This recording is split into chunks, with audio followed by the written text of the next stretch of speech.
Buenas, sean bienvenidos al proyecto Capstone de Lógica del Grupo 7.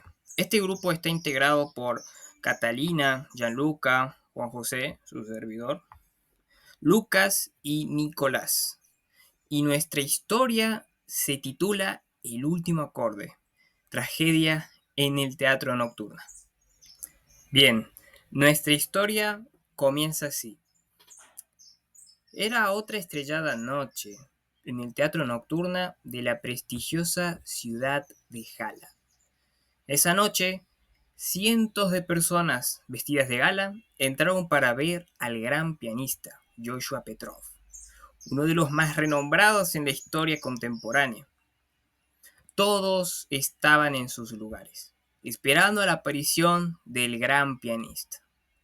Las luces cálidas iluminaban el teatro y una anticipación palpable se sentía en el aire, como si el arte estuviera a punto de tomar vida. Los murmullos se desvanecieron con el primer acorde de Joshua Petrov, un preludio tan profundo que hacía vibrar las paredes mismas del teatro. De repente, se apagaron las luces nuevamente y sonó un estruendoso disparo que impacta en el pecho del pianista. El sonido del proyectil siendo disparado, sumado con el posterior ruido de acordes graves y la caída del cuerpo de Joshua ya muerto, hizo que todos gritaran y salieran corriendo del lugar. Pasado un tiempo, la policía llamó a un grupo de investigadores jóvenes, pero eruditos, de la prestigiosa Facultad de Lógica de Hala University, e inmediatamente se pusieron manos a la obra. Entre ellos detectaron 5 sospechosos. Y aquí entonces tenemos nuestros sospechosos. Alessandro Dupoint, el guardia del teatro. Bastian Martens, el director de la obra de prestigio. Charles Thomas, el rival de Joshua. Diana Rossi, la expareja de Joshua. O Emiliano Petrov, el hermano menor. A estos sospechosos los investigadores les pidieron sus testimonios, teniéndolos así bajo un detector de mentiras. Testimonio de Alessandro Dupont. Me encontraba en mi turno nocturno como de costumbre.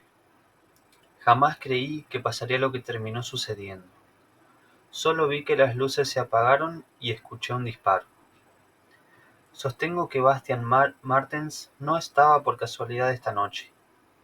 Siempre le molestó que un simple pianista fuera más reconocido que un director de ópera como él. Luego tenemos a Charles. Él es el mayor rival de Joshua. Siempre se sintió en su sombra. No me sorprendería que quisiera arrebatarle la vida esta noche. Pero si realmente Charles no hubiera sido, yo pondría mis ojos sobre Diana Rossi, la ex pareja de Joshua. Cuando él la dejó, ella no lo aceptó, incluso llegando a atentar contra sus conciertos. Mi principal sospecha es que si Bastian Mertens fue el culpable, entonces, en el caso de que Charles sea inocente, no queda de otra que Diana haya colaborado en el crimen. No quiero señalar a nadie sin pruebas, pero si me preguntan, siempre pensé que Alessandro Dupoint tenía razones de sobra para querer a Joshua muerto. Esos dos tuvieron varios desacuerdos y Joshua siempre lo maltrataba. Es difícil imaginar a alguien más con un motivo tan fuerte. Sin embargo, Alessandro no pudo abandonar su posición. Si él estuvo involucrado, tuvo que contar con un cómplice. Y al contrario que su hermano, Emiliano Petrov se llevaba muy bien con Alessandro. Y es sabido que Emiliano vivió toda su vida frustrado por ser el hermano Petrov menos talentoso. Tanto Bastian Martens como Emiliano Petrov tenían sus razones para desear la muerte de Joshua. Bastian estaba siendo eclipsado por el talento del pianista, mientras que Emiliano siempre se mantuvo a su sombra. Si Emiliano participó en el crimen, entonces necesitó la ayuda de Bastian. Sin embargo, no pierdan de vista a Alessandro Dupoint. No hay duda que él estuvo involucrado. Era el único con acceso a las luces, por lo que seguramente, al menos uno entre Emiliano y Bastián, sean no hayan tenido que ver en el caso. Testimonio de Diana Rossi. Alessandro intenta culparme, pero yo estuve todo el tiempo con Charles. Ha sido un buen amigo desde que Joshua me dejó. Ninguno de los dos le guarda rencor. Sé que piensan que si Bastian es inocente o yo fuese la culpable, entonces Charles sería culpable. Pero el resto del público nos vio sentados juntos en el palco, por lo que es imposible que Charles y yo lo hayamos hecho. Testimonio de Emiliano Petrov. Ha sido una noche difícil para mí. Ver morir a mi hermano ante mis ojos fue devastador. Si yo realmente fuera culpable, entonces Diana y Charles también lo serían, ya que estábamos juntos durante la presentación, hablando que Joshua necesitaba enfocarse más en sus seres cercanos y no tanto en su carrera. Sin embargo, cuando se apagaron las luces y escuchamos el disparo, vi a Diana y a Charles tan impactados como yo. Así que ambos son inocentes. Los hubiera visto si intentaban hacer algo. Bueno, una vez ya analizado los testimonios, tenemos que tener en cuenta que los investigadores de Hala se dieron cuenta de dos detalles. Uno de ellos era de que en el momento del crimen alguien tuvo que haber apagado las luces y otra persona tuvo que haber efectuado el disparo, por lo que determinaron que habían dos culpables en el caso. Y otra de las cosas que también pudieron determinar es que dos de los 5 testimonios que se dieron eran falsos, pero un boicot en la máquina de detectar mentiras hizo que no se sepa qué testimonio era falso y qué testimonio era verdadero. Veamos cómo hicieron estos jóvenes intrépidos para descifrar quiénes eran los culpables y quiénes mentían. En cuanto a la solución del juego, para resolver el acertijo, consideremos las siguientes variables. En letras mayúsculas definimos las variables para los 5 sospechosos y en letras minúsculas para declarar que son culpables. En el caso de Alessandro Dupont, la A, Bastian Mertens, la B, Charles Thomas, la C, Diana Rossi, la D y Emiliano Petrov, la E.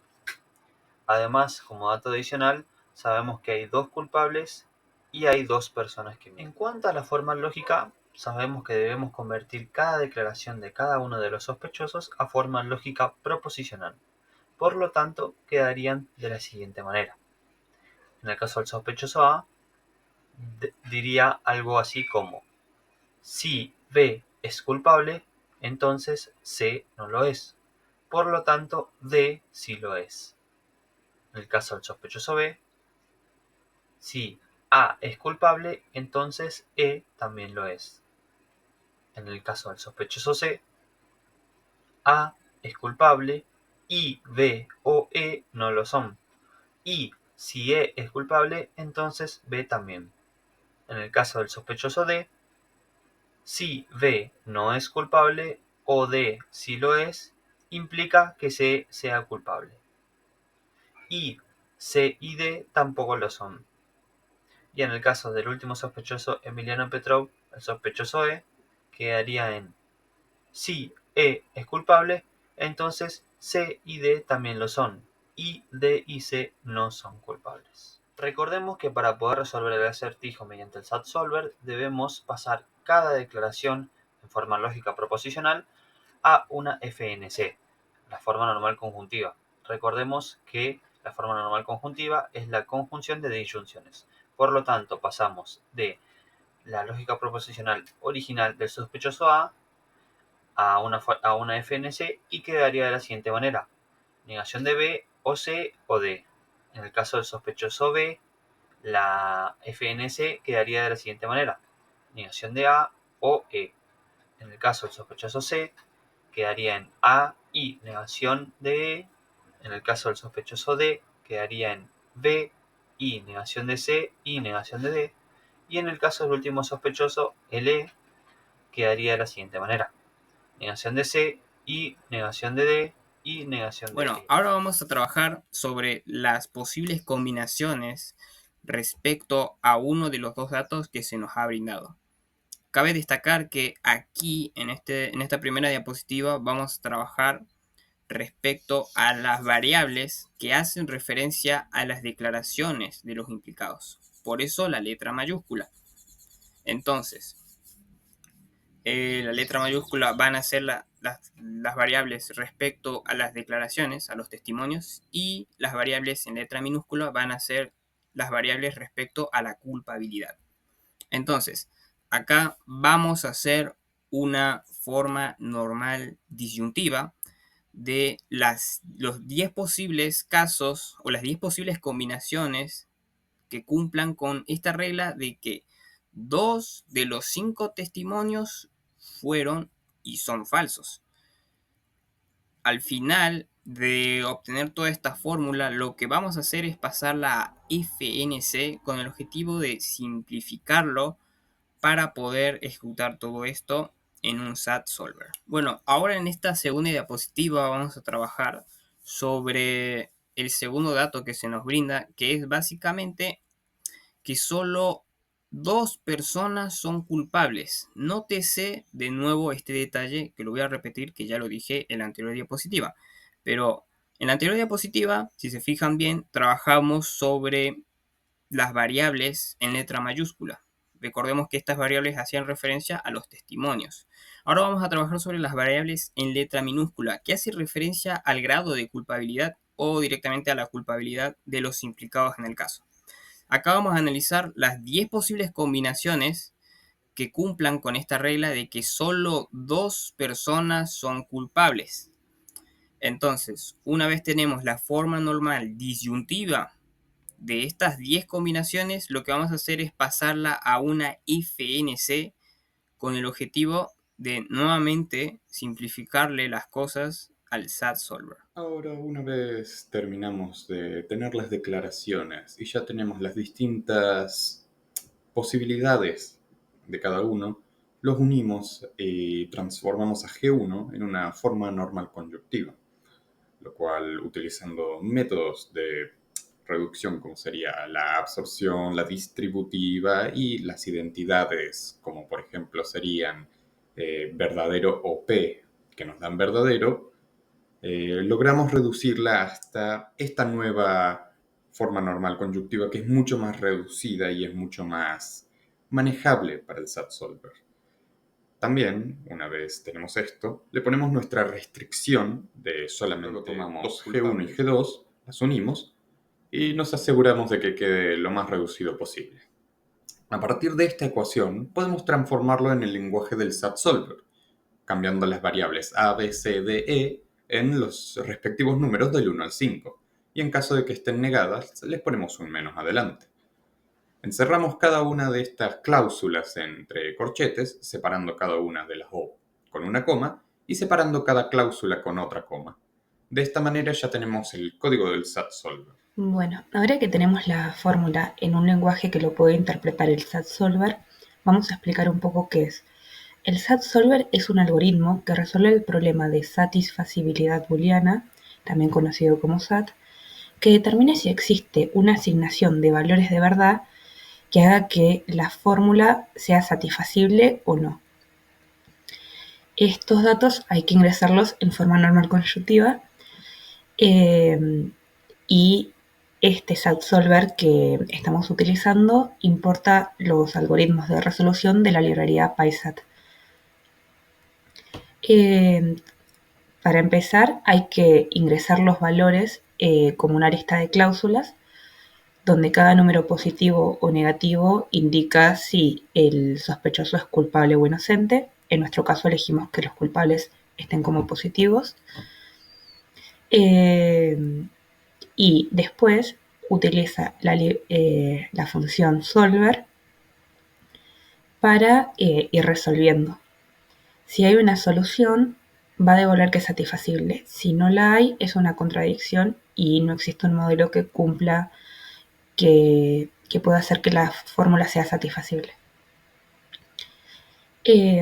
Después con la función getModel nos va a imprimir qué modelo está haciendo cumplir toda la función.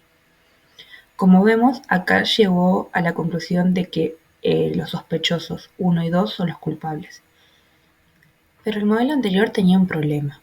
Solo devuelve el primer modelo que satisfaga las condiciones, por lo que nosotros modificamos en el código y agregamos un ciclo while, que después de encontrar una solución sigue buscando todas las soluciones posibles, hasta encontrar todos los modelos que satisfagan la fórmula. En este caso, vemos que el único modelo que cumple la solución del juego es cuando el sospechoso 1 y 2 son los culpables. Por lo que viendo qué representaban las variables del SAT-Solver, vemos que los culpables del asesinato de Joshua Petrov fueron Bastian Martens, el director de la ópera de prestigio, y Alessandro Dupont, el guardia del teatro. Ambos, cansados del triunfo de Joshua Petrov sin recibir el mérito por su trabajo, decidieron orquestar un plan macabro para deshacerse del pianista. Alessandro era el único con acceso a las luces, y Bastian, con su posición privilegiada, fue capaz de disparar y así acabar con la vida del artista. Al final, les agradecemos mucho su participación en nuestro juego de detective El último acorde, tragedia en el Teatro La Nocturna. Este trabajo lo hicimos en conjunto con mi equipo y la verdad es que lo hicimos con mucha paciencia, mucha colaboración y muchísimo cariño. Muchas Muchísimas gracias. gracias.